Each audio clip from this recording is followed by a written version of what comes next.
My wife said, "You're distant." I said, "You're dishonest." The words hung in the kitchen like smoke. She looked at me, blinking fast, pretending not to understand. "What's that supposed to mean?" she asked. I leaned against the counter, crossing my arm. "It means you've been lying, Claire, for weeks." She froze, her hand still holding the mug she hadn't sipped from. I had found the messages 3 nights earlier, late when I couldn't sleep, and her phone buzzed beside me. I didn't go looking for trouble, but the preview showed his name, Evan from marketing, a harmless coworker, or so she said. But the text didn't sound harmless. They sounded like two people who'd forgotten they weren't single. I didn't confront her right away. I wanted to be sure. Over the next few days, I played the fool. I watched her type with a little smile when she thought I wasn't looking. I noticed she'd shower right before late-night calls, and she'd tilt the phone away when I walked by. I started saving screenshots.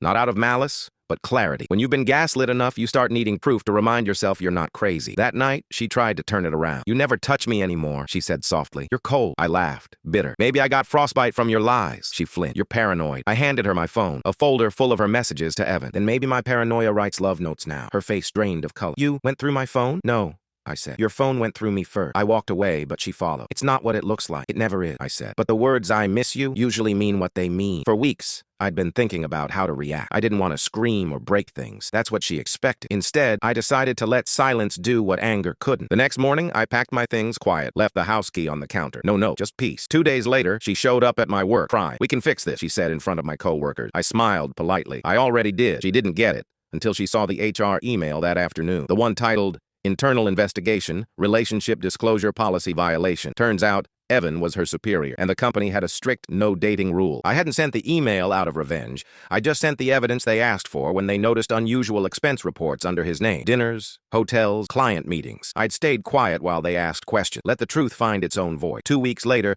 both of them were gone from the company. Fired. She texted me one last time. "You ruined my life." I stared at it for a long time before replying, "No, you wrote the ending yourself." Then I blocked her. Funny thing, distance used to be what she complained about. Now it's what she gave me, and I've never been more at peace. Months passed. I moved to a new apartment downtown, smaller but quiet. For the first time in years, I slept through the night. I didn't check my phone for proof or lie. I just breathed. Sometimes people think revenge means fire, yelling, destruction, getting even. But I learned the cold truth. Real revenge is indifference. It's moving on while they burn in the ruins they built. A friend told me later that Claire tried to start her own business with Evan. Something about consulting. It failed within 3 months. Turns out when you build something on deceit, the foundation always cracks. Last week, I ran into her at the grocery store. She looked smaller somehow, quieter. She smiled faintly, said, "You look good." I nodded. Honesty looks good on me. She laughed a little, maybe out of guilt, maybe out of memory. I just wished her well and walked away. When I got home, I realized I didn't feel anger anymore, just freedom, the kind that doesn't need an audience or applause. She once said I was distant. Maybe she was right, because now I'm distant from her lies, her drama, and everything that kept me small. And for once, I'm okay with the distance.